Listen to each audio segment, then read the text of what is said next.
অন্য পুরুষকে খাটে এনে শোয়া মেয়েরা স্বামীকে বোকা মনে করে। আরে শোনা, তুমি এত তাড়াতাড়ি চলে এলে? চোখ দিয়ে ইশারা করছে তুমি বের হও। আরে ব্যাপার কি, তুমি এভাবে চোখের ইশারা করছো কাকে? আরে কাউকে না, আজকে আমার একটু রোমান্সের মুড হয়েছে, তাই তোমার সাথে একটু ইচ্ছে করছে, চলো না?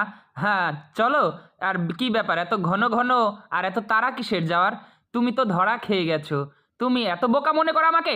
ঠাস করে একটা কষে ঘাড়ানি দিল এবং বয়ফ্রেন্ড টের পেয়ে গেল। আর বিশ্বাস করো, তুমি যা ভাবছো ওসব কিছু না, ও আমার বন্ধু। আরে বন্ধু? বন্ধু? স্বামী ঘরে থাকে না তখন খাটে নিয়ে আসে, এশ করো আবার বলো বন্ধু? সে তোমার বন্ধু হয় না? আর হ্যাঁ, আর তুই বন্ধু হয়ে বন্ধুর বোর সাথে কাছে এসে শোস আর আমার সাথে ভালো বন্ধুত্ব দেখাস? তোর মতো ছোট লোক আমার বন্ধুত্বের মর্যাদা নিয়ে খেলা করেছে। তুমি বিশ্বাস করো, মাথা গরম করো না। শুনো, আমার ভুল হয়ে গেছে। তুমি বিশ্বাস করো, এমন আর কখনোই হবে না। তুমি আমাকে ক্ষমা করে দাও। আরে ক্ষমা? ক্ষমা তোকে করে দেব?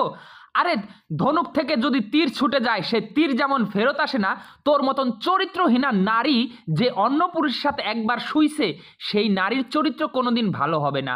তাই তোকে সুযোগ দেওয়ার কোনো প্রশ্নই ওঠে না। হ্যাঁ, এখন থেকে তুই এই পথেই থাকবি।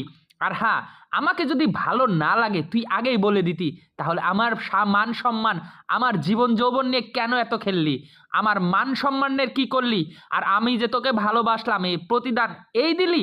আমার বেডরুমে, আমার ঘরে অন্য পুরুষকে নিয়ে এসে তুই মাস্তি করিস আর আমাকে বলিস বিশ্বাস করতে? বিশ্বাস এতই সহজ? বিশ্বাস করো, আমি এই কসম কাটছি, আমার জীবনে এরকম আর ভুল হবে না। আরে এই ভুলের কথা আসতেছে কেন? আমি তো সুযোগ করে দিচ্ছি। আমার এখানে থাকলে রুমে লোক আনতে তোমার কষ্ট হয় তো। তুমি বাবার বাড়ি যাবে, হোটেলে হোটেলে ঘুরবে, নতুন নতুন নাগর পাবে। আরে কত মজা, তাই না? আমার কাছে ভাল লাগে না, আমি তোমাকে পোষাইতে পারি না। প্লিজ তুমি বিশ্বাস করো, আমি আর এমন ভুল করব না। তোর মতন মেয়েকে আর বিশ্বাস এই সুযোগে নাগর পালালো। তোর মতন মেয়েকে বিশ্বাস করা আর কাল সাপকে বিশ্বাস করে নিজের রক্তে তার বিষ মিশানো এক কথা। তাই এখন থেকে তোর আর আমার পথ হবে সম্পূর্ণ আলাদা। তোর পথে কেউ বাধা দিবে না। তুই একটা না, হাজারটা পুরুষের সাথে রাত কাটাবি, মজায় আর মজা। আমার সংসারে আর থাকতে হবে না। আমি তোর জীবন থেকে আলাদা করে দিচ্ছি।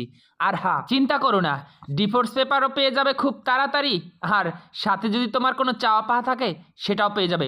ঘর থেকে বের হ, বের হ দুশ্চরিত্রা, ঘর থেকে বের হ। বেশিরভাগ চরিত্রহীনা মেয়েরা সবসময় স্বামীকে বোকা মনে করে থাকে। ভিডিওটা ভালো লাগলে শেয়ার করে দিবেন।